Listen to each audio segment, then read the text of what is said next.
So, Paul, great to see you again. Our follow-up session. Yep. Intrigued to know, how's it going? You know, I sent you a couple of videos, snippets of me, and how I've been kind of rewired. I found that quite an interesting challenge, and since we last met, I've resigned from my current job, and I'm now on 3 months gardening leave. I'm still in this interesting place where I've been seeing certain things in lots of different lights, and I know that I'm suffering from stress. That's me self-diagnosing it, and it dates back to when I was grieving for my father 10 years ago, and I've had a cycle of things happen, job related as well as home related, over a period of 10 years.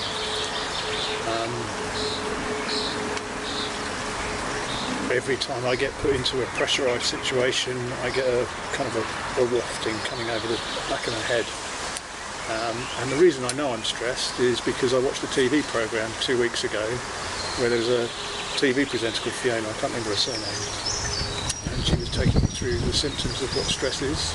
And with last week being Mental Health Week, I was reading loads of literature around stress and anxiety and other things, and I was going tick, tick, tick, tick, tick, thinking, that's me. So on Monday I'm going to the doctors to find out wherever it goes. I'm on a journey of self-healing and need to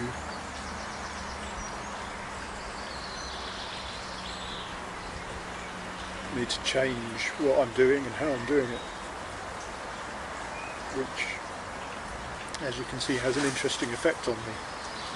Brings out raw emotion. And when I'm asked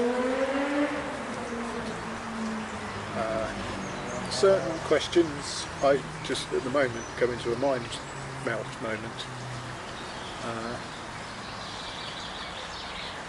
And I recognise that that can't keep going on. I don't want it to keep going on, I want it to stop.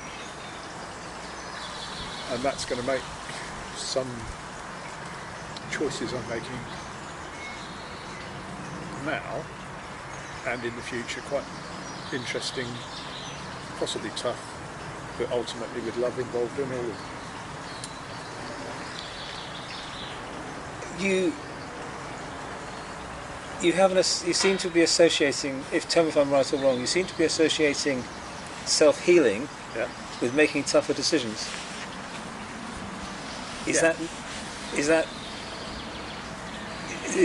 How do you know that's going to be the case? Because it could be the opposite. It could be the opposite, but it feels like it's a tough set of decisions I'm making at the moment. Which imply that there are certain things in your life that are causing you to be stressed. Yeah. Whereas just now you put it down to grieving for your father. Part of that has been burying the fact that I haven't properly grieved for it. With the help of that particular counsellor, she unpicked certain things that, just through conversation, as you do with counselling, where I realised I'd done loads of things that had actually been beneficial for him and for me at the time, and had those heart-to-heart conversations with people I've never been able to have them with. But that's all happened in the last 6 months, and that's quite emotionally exhausting, but lovely at the same time. How do you think you will feel when you are out of this cycle and effectively returning to being yourself again? What would it be like?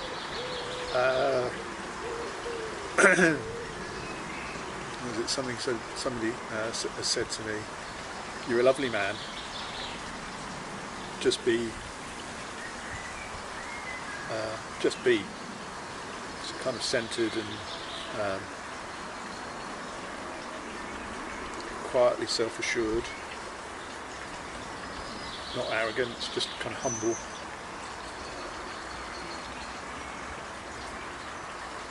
And how would that feel?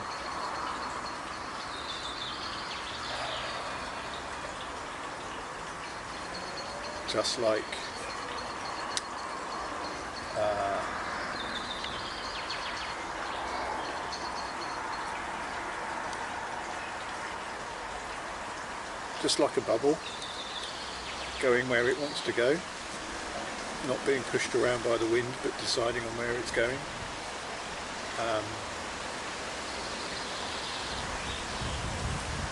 Filled with love, bright colours, multi-rainbow type shades, and if it popped it would shower people with love, and then another bubble would come about as a consequence because somebody else would have that love. That's quite deep. And it's the way that you define it, and therefore it's true for you. And you found your truth in those words. And this may be controversial, and I apologise for it.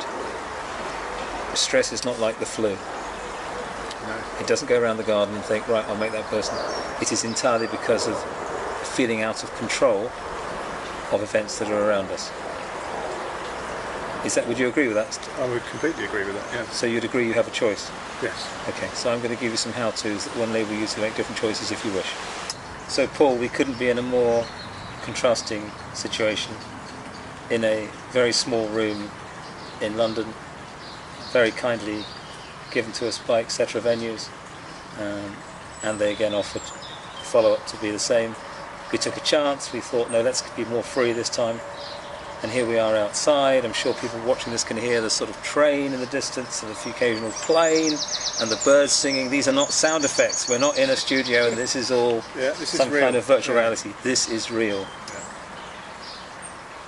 Just as you're real. The chances against you being born. 1 in 10 trillion to the power of 4. That's the scientific chance.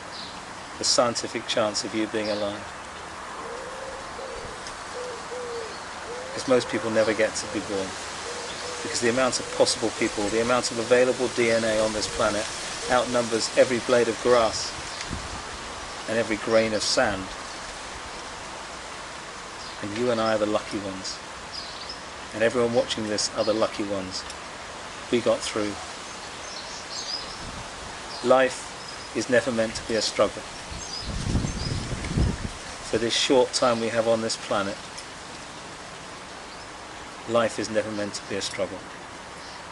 And we can make it a struggle, or we can not make it a struggle. And here we are, sitting like we're about to have an incredible afternoon tea, which I can't promise you, I'm afraid,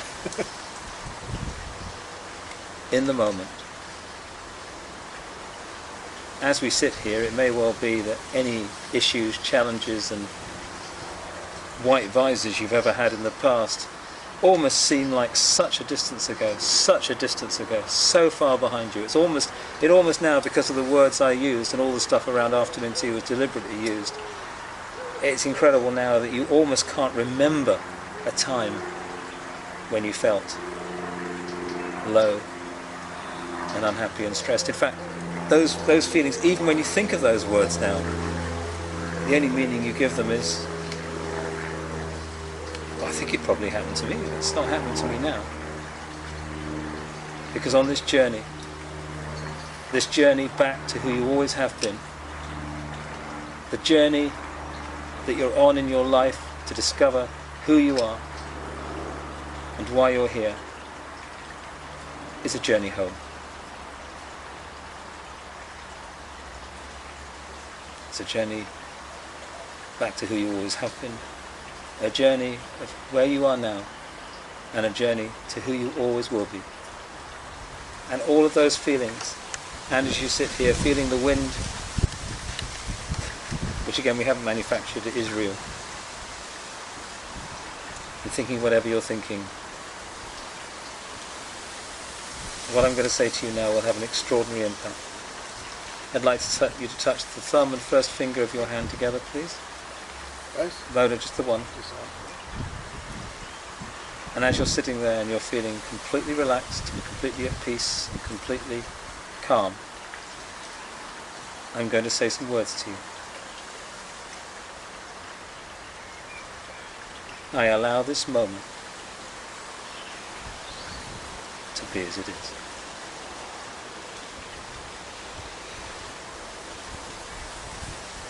I want you to silently say those words to you as you are now. And every time you say them, they grow in power and in strength and in love and in warmth and in purple. I allow this moment to be as it is. So it doesn't matter whether you are sitting in front of somebody that you regard as your closest friend when you go home. It doesn't matter whether you're walking free in the forest or you're sitting looking at a laptop. It's a moment, and I allow this moment to be as it is. And what you will find is you'll no longer judge things, you will just notice things. You will no longer think of things as negative or positive, they just are. And any and every time that you touch your thumb and finger together from now on for the rest of your life, automatically you will be filled with a glow of calm, peace, and love.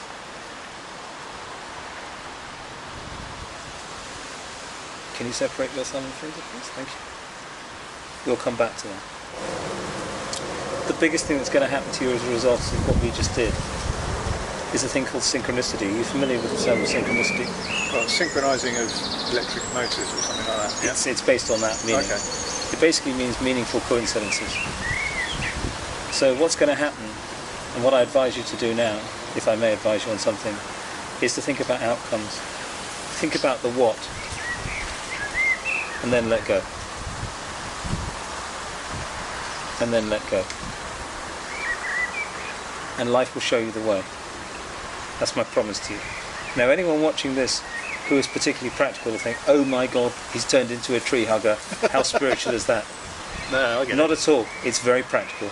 Yeah. Because our brain siphons stuff out. We filter stuff out. We only see what's important to us. Yeah. When Rosalind, my wife, said that when she was pregnant, she immediately hearing the news, she went into town and she saw all these pregnancy magazines that she actually thought they weren't published before. We see things. It's like I'm going to buy a car that no one else has got, and you buy the car, and suddenly, of course, everyone's got it. So life shows you a way in a very practical way, and it's nothing. It is. Some people may call it spiritual. Yeah. It's actually very practical, because when you go out and you get up in the morning and you think, what's going to go right for me today, things go right. And when you get up in the morning and think, what's going to go wrong with me today, Things go well, it doesn't matter what question you ask, you'll always get the answer. Yeah. And that's what's going to happen to you, because the power of the choices that you are going to have will not make your life any easier. It may make it slightly more complex. However, it's going to be a lot more fun. And it will help people around you and heal yourself and people around you, and help and heal and bring warmth to yourself and people around you like you wouldn't believe. And because of what I've just said, and because of what you've gone through, and because of the purple, I'm going to count from 3 down to 1, and then I'm going to say go. And on go, I'd like you, not before, I know you're anticipating it now, to press your thumb and finger together. And when you do, you will have a technique, because we've been chatting about other things in the meantime, that you can use anytime, anywhere, in any situation. In any situation. And 3, and 2, and 1, and go, and let it happen. Whatever happens, happen. And it may well be you're feeling incredibly, extraordinarily at peace, or perhaps you're just going with the flow.